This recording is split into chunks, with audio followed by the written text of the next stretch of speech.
তায়েফের যুবকেরা এরকম তীরের মধ্যে সেই তায়েফের চোখা চোখা ধারালো পাথরগুলিকে তীরের নির্ণয়ের মাধ্যমে আল্লাহর নবীর দেহের ভিতরে লেগে যাইত। আল্লাহর নবী সাল্লাল্লাহু আলাইহি ওয়াসাল্লামের পালক পুত্র যায়েদ ইবনে হারেসা বলেন, আল্লাহর নবীর দেহের ভিতরে এমন ভাবে পাথর মারত, কাপড় ছিদ হয়ে আল্লাহর নবী সাল্লাল্লাহু আলাইহি ওয়াসাল্লামের দেহের ভিতরে লেগে যেত। গোশতের মধ্যে লাগতো। আমি যায়েদ আল্লাহর নবীর দেহ থেকে যখন পাথরগুলিকে আমি বের করি, পাথরের এমন আঘাত লেগে যেত, আল্লাহর নবী সাল্লাল্লাহু আলাইহি ওয়াসাল্লামের দেহ থেকে সজোরে রক্ত গড়াইয়া জমিনের উপরে পড়তে থাকতো। চিল্লা বলেন আল্লাহু আকবার। আল্লাহর নবী সাল্লাল্লাহু আলাইহি ওয়াসাল্লাম তিনি বেহুশ হয়ে গেলেন। বেহুশ হয়ে যাওয়ার পর কিছুক্ষণ পর আবার হুশ হইল। তায়েফের যুবকেরা আবার নবীর দুই হাতে বাহুতে ধরে দাঁড় করাইল। দাঁড় করাইয়া আবার নবীর দেহের ভিতরে এমনি ভাবে পাথর মারতে আরম্ভ করলো। প্রথমবার তিনি বেহুশ হয়ে জমিনে পড়ে গেলেন, দ্বিতীয়বার তিনি বেহুশ হয়ে জমিনে পড়ে গেলেন, হুশ ফিরলেন। হুশ আসার পর যখন আল্লাহর নবী সাল্লাল্লাহু আলাইহি ওয়াসাল্লাম তিনি দাঁড়াইলেন, দাঁড়ানোর পর হযরতে রাসূল আকরাম সাল্লাল্লাহু আলাইহি ওয়াসাল্লাম মন কুন্ন হইয়া আল্লাহর দিকে তাকাইয়া আল্লাহ রাব্বুল আলামিন কি চিল্লান দিয়া বলেন, ওগো আল্লাহ, ওগো আল্লাহ, তুমি আমাকে কার হাতে ছেড়ে দিলে? তুমি আমাকে কার হাতে ছেড়ে দিলে? আল্লাহর নবী সাল্লাল্লাহু আলাইহি ওয়াসাল্লাম যখন এই কথাটা বললেন, বলার সঙ্গে সঙ্গে আল্লাহ রাব্বুল আলামিনের যত ফেরেশতা আল্লাহ রাব্বুল আলামিন সৃষ্টি করেছেন, শুধু ফেরেশতা নয়, আল্লাহ রাব্বুল আলামিনের সিংহাসন যে ফেরেশতা বহন করেছিল সেই ফেরেশতা সহ আল্লাহর আকাশ জমিন লৌহ কলম যা কিছু আছে সব কিছু রাসূল আকরাম সাল্লাল্লাহু আলাইহি ওয়াসাল্লামের চেহারার দিকে তাকাইয়া কান্না আরম্ভ করে দিল। চিল্লা বলেন আল্লাহু আকবার। ওয়া বিআয়াতিল উখরা ওয়া মা ইয়ানতিকু আনিল হাওয়া ইন হুয়া ইল্লা ওয়াহয়ুন ইউহা। قال النبي صلى الله عليه وسلم أنا خاتم النبيين لا نبي بعدي اللهم صل على محمد وعلى آل محمد كما صليت على إبراهيم وعلى آل إبراهيم إنك حميد مجيد اللهم صل على محمد وعلى آل محمد كما صليت على إبراهيم وعلى آل إبراهيم إنك حميد مجيد الحمد لله। এই পবিত্র মাহফিলের সম্মানিত সভাপতি, প্রধান অতিথি, বিশেষ করে আজকে এই ডেগের সালাম মাটিতে অবস্থান করেছেন জাতির রাহবার, আমাদের চোখের মণি, যিনি বাংলাদেশের নক্ষত্র, আল্লাহর ওলি মুদফির সাহেব, এমন একজন আল্লাহর ওলি এমন একটি জায়গাতে আসবে, আল্লাহর কিছু বান্দা বাড়িতে বসে বসে মাইকের আওয়াজ শুনবে, এটা মানার মতন। কারণ যে এলাকা আল্লাহর ওলিদের কদমের বরকত পড়ে, রাসূল সাল্লাল্লাহু আলাইহি সাল্লাম বলেছেন এই এলাকাটা আল্লাহ তাআলার রহমত দিয়া ভরপুর করে, কিন্তু এই রহমত কাহারো ভাগ্যে জুটবে, কাহারো ভাগ্যে জুটবে না।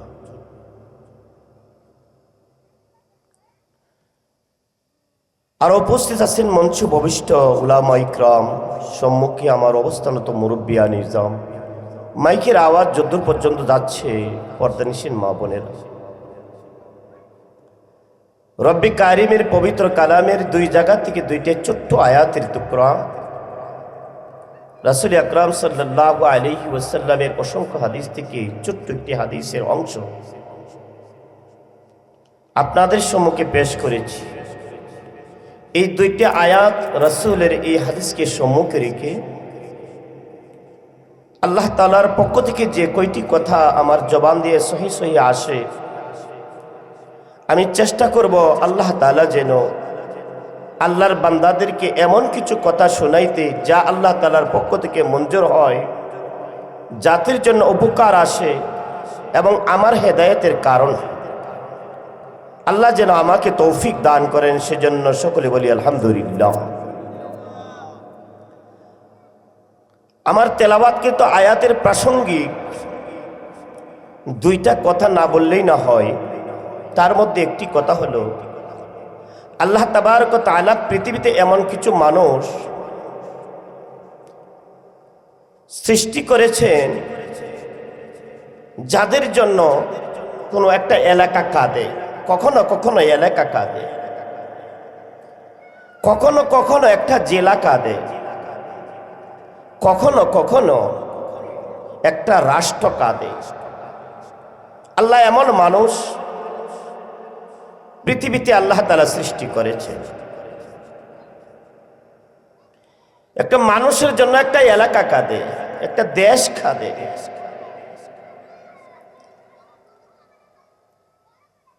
এমনকি আল্লাহ রাব্বুল আলামিন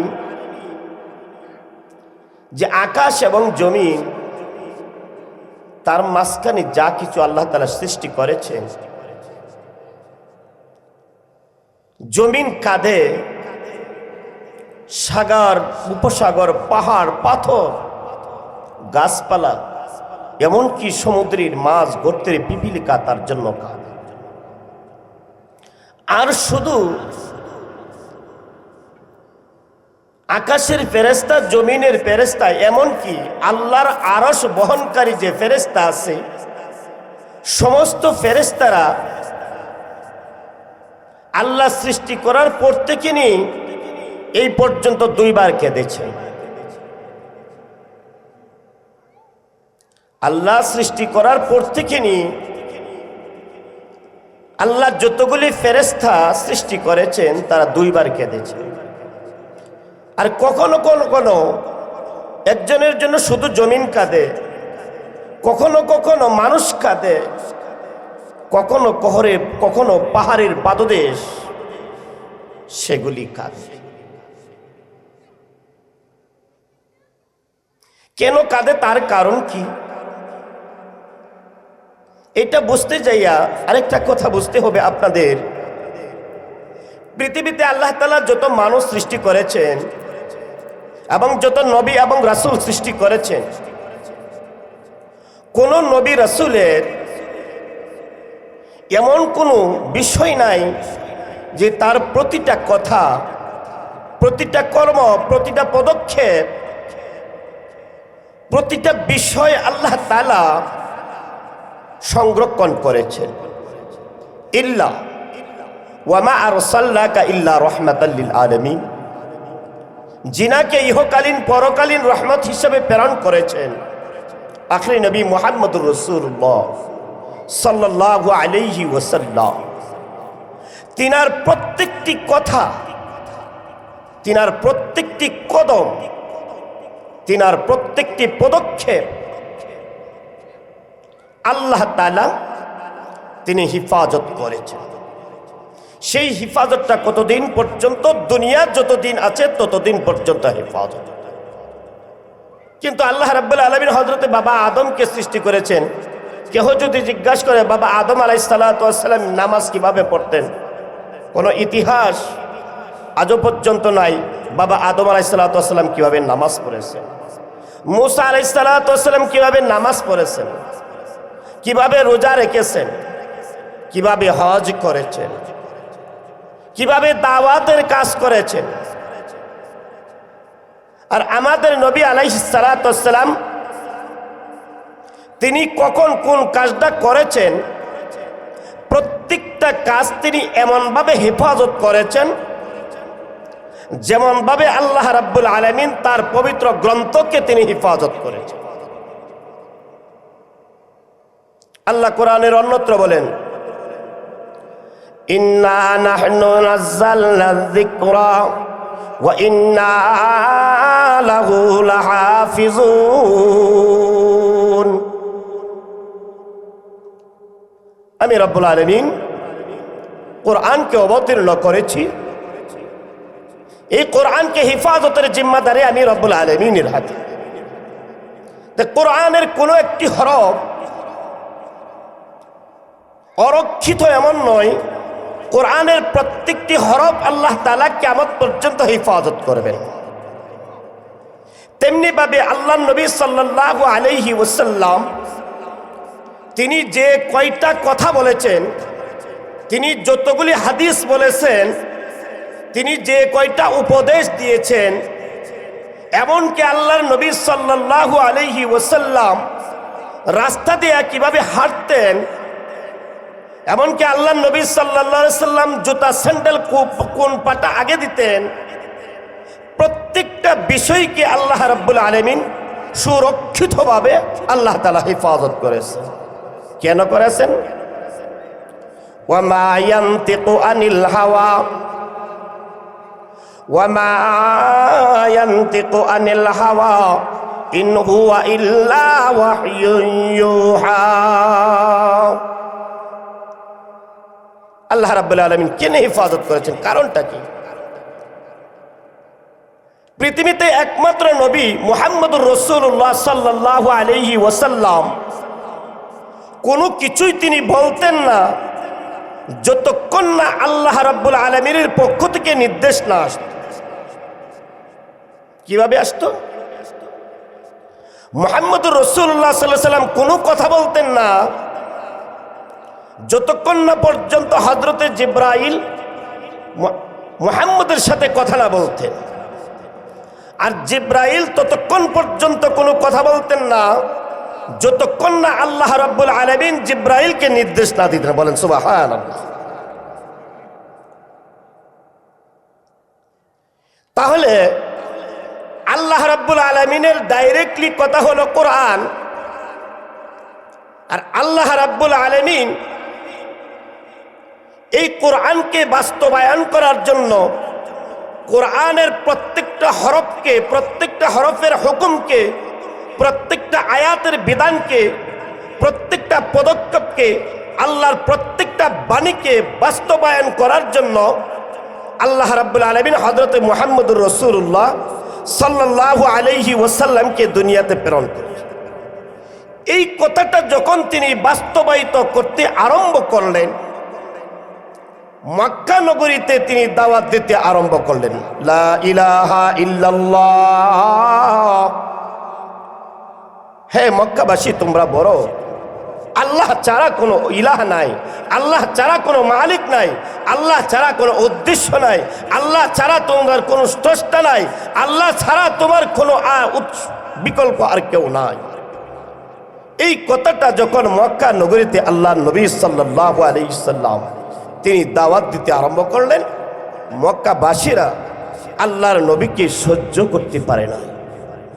মক্কাবাসীরা আল্লাহর নবী সাল্লাল্লাহু আলাইহি সাল্লামের উপর অত্যাচার, নির্যাতন, নিপীড়ন, স্টিম রোলার চালু করলো। কেমন চালু করলো? রসুল যদি কোনো রাস্তা দিয়ে তিনি হেঁটে যেতে রাখতেন, মাটির নিচে কাঁটা বিছিয়ে রাখতো, রসুল যেন সেইখানে পা রাখে, পা রাখার পর রসুলের পায়ের নিচে সেই কাঁটা যেন ভিদে যা, আর মুহাম্মদুর রাসূলুল্লাহ সাল্লাল্লাহু আলাইহি সাল্লাম যেন আহত হয়ে যায়। আবু জাহেল রসুলের চাচা, আল্লাহ নবীকে ঘরের ভিতরে দাওয়াত করে নিল। দাওয়াত করে নেওয়ার পর নবীকে গর্তের ভিতরে ফেলে মেরে ফেলার ষড়যন্ত্রও করেছে। আল্লাহ তাআলা সেখান থেকে হযরতে রাসূল আকরাম সাল্লাল্লাহু আলাইহি সাল্লামকে তিনি হিফাজত করেছেন। চিল্লা বলেন আল্লাহু আকবার। আল্লাহ তাআলা হিফাজত করেছে।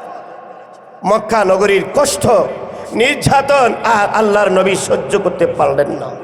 আমার এই কথাগুলি বলার উদ্দেশ্য আছে, আমার ডেগের সালাবাসীরা ভাইরা, আপনারা তো মনে মনে ভাবতেছেন এই কোরআনটা এত সহজে আসছে। আপনারা তো ভেবেছেন কোরআনটা এত সহজে আসছে। না না, আমি এই কথাটা আমার এত লম্বা ওয়াজ তো প্রয়োজন নাই, কয়টি কথা আপনাদেরকে বলে যায়। এই কোরআনটা এত সহজে আসে নাই। এই কোরআনটা খুব কঠিন ত্যাগের বিনিময়ে আসছে। রাসূল যখন মক্কাবাসীর নির্যাতন সহ্য করতে পারে নাই, উনি ভেবেছিলেন তায়েফের প্রান্তরে যাইয়া আল্লাহ নবী সাল্লাল্লাহু আলাইহি ওয়াসাল্লাম তিনি মামার দেশে এই কালিমার দাওয়াত দিবেন। তিনি মক্কা থেকে হিজরত করে তিনি তায়েফে চলে যান। তায়েফের মানুষদেরকে বলছিলেন, ইয়া আইয়ুহান নাস, ইয়া আইয়ুহান নাস কুলু লা ইলাহা ইল্লাল্লাহ। চিল্লা বলেন আল্লাহু আকবার। আল্লাহর নবী সাল্লাল্লাহু আলাইহি ওয়াসাল্লাম তায়েফে যখন তায়েফের মানুষদেরকে লক্ষ্য করে তিনি বললেন, হে মানুষ সকল, তোমরা বলো লা ইলাহা ইল্লাল্লাহ। আল্লাহর নবী সাল্লাল্লাহু আলাইহি ওয়াসাল্লাম যখন এই কথাটা বললেন, ইয়া আইয়ুহান নাস কুলু লা ইলাহা ইল্লাল্লাহ, লা ইলাহা ইল্লাল্লাহ। আল্লাহর নবী কথা বলতে দেরি হয়। তায়েফের কিছু যুবকেরা, আমার এই কথাটা তোমরা যুবক ভাইরা তোমরা শোনাও। তায়েফের যুবকেরা আল্লাহর নবীর সাল্লাল্লাহু আলাইহি ওয়াসাল্লামের দেহের উপরে পাথর মারতে আরম্ভ করলো। ইতিহাসের ভিতরে আসে কেমন পাথর মারলো, কেমন পাথর মারলো। সাধারণ কোনো পাথর নয়, ডাইরেক্ট পাথরটা ঢিল মারে নাই। যেরকম ভাবে ছোট্ট বাচ্চারা তীরের আঘাতে পাখি মারার জন্য চোখা কোনো অস্ত্রকে গাছের আঘাতে পাখিটাকে আঘাত করার জন্য যেরকম ভাবে নির্ণয় করে, তেমনি ভাবে তায়েফের যুবক ছেলেরা মুরব্বীরা বুঝিয়ে দিত কি বলে পাগল, কি বলে। তায়েফের যুবকেরা এরকম তীরের মধ্যে সেই তায়েফের চোখা চোখা ধারালো পাথরগুলিকে তীরের নির্ণয়ের মাধ্যমে আল্লাহর নবীর দেহের ভিতরে লেগে যাইত। আল্লাহর নবী সাল্লাল্লাহু আলাইহি ওয়াসাল্লামের পালক পুত্র যায়েদ ইবনে হারেসা বলেন, আল্লাহর নবীর দেহের ভিতরে এমন ভাবে পাথর মারতো, কাপড় ছিদ হয়ে আল্লাহর নবী সাল্লাল্লাহু আলাইহি ওয়াসাল্লামের দেহের ভিতরে লেগে যেত।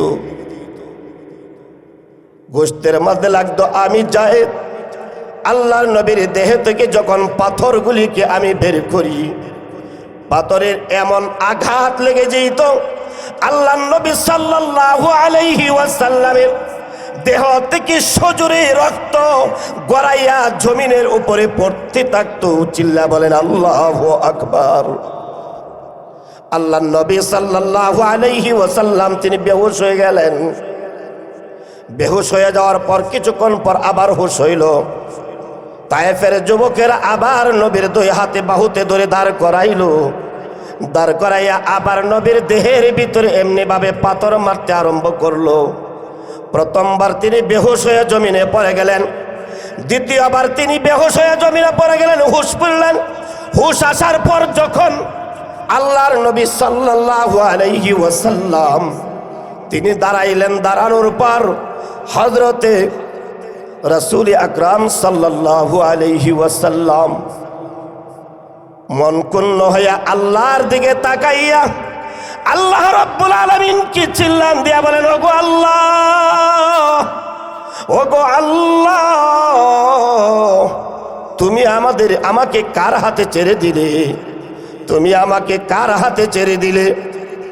আল্লাহর নবী সাল্লাল্লাহু আলাইহি ওয়াসাল্লাম যখন এই কথাটা বললেন, বলার সঙ্গে সঙ্গে আল্লাহ রাব্বুল আলামিনের যত ফেরেশতা আল্লাহ রাব্বুল আলামিন সৃষ্টি করেছেন, শুধু ফেরেশতা নয়, আল্লাহ রাব্বুল আলামিনের সিংহাসন যে ফেরেশতা বহন করেছিল, সেই ফেরেশতা সহ আল্লাহর আকাশ জমিন লৌহ কলম যা কিছু আছে সব কিছু রাসূল আকরাম সাল্লাল্লাহু আলাইহি ওয়াসাল্লামের চেহারার দিকে তাকাইয়া কান্না আরম্ভ করে দিল। চিল্লা বলেন আল্লাহু আকবার। এই একবার লম্বা ইতিহাস এলান এসে গেছে, কিন্তু এই কোরআন আজকে যে ইদারাতুস সিরাজে মাদ্রাসাটা দেখতেছেন, এইখানে কোরআন পড়া হয়। আপনারা এইখানে যে সমস্ত আলেমদের কথা শুনবেন, ওই সমস্ত আলেমদেরকে নবী বলেছেন আল উলামা ওয়ারাসাতুল আম্বিয়া, এরা হইল সেই নবীদের ওয়ারিস যে নবীরা এই কোরআনের জন্য জান দিয়েছে, প্রাণ দিয়েছে, রক্ত দিয়েছে, চোখের পানি দিয়েছে, সব কিছু দিয়েছে এই কোরআনের জন্য। আর তোমরা ভেবেছো এই কোরআন সহ? না না, এই কোরআনের জন্য কত আল্লাহর বান্দা কি ব্যয় করেছে, জান দিয়েছে, সন্তান দিয়েছে, স্ত্রী দিয়েছে, সম্পদ দিয়েছে। এমনকি তোমার নবী মুহাম্মদুর রাসূলুল্লাহ একবার না, দুইবার না, তিনবার এই কোরআনের দাওয়াত দিতে যায় তিনি বেহুশ হয়েছেন। হযরতে আয়েশার ঘরে যখন আল্লাহর নবী গেলেন, রসুলের পিঠের চামড়াটা যখন দেখলেন, তখন আয়েশা জিজ্ঞাসা করলেন, ওগো আল্লাহর নবী, আপনার পিঠের চামড়াটা এত ছিদ্র কেন?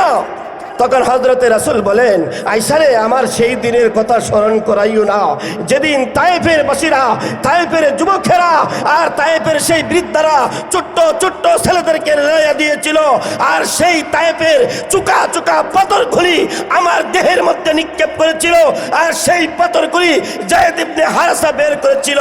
যেরকম বসন্ত পরে তার শরীরে যেরকম ছিদ্র হয়ে যা, এমনকি চালনির ছিদ্র যেরকম হয়ে যা, আল্লাহ নবী সাল্লাল্লাহু আলাইহি ইসলাম এই কোরআনের জন্য তিনার দেহটা এরকম ভাবে ছিদ্র ছিদ্র হয়েছিল এই তায়েফের মাধ্যমে, তায়েফের মাটিতে।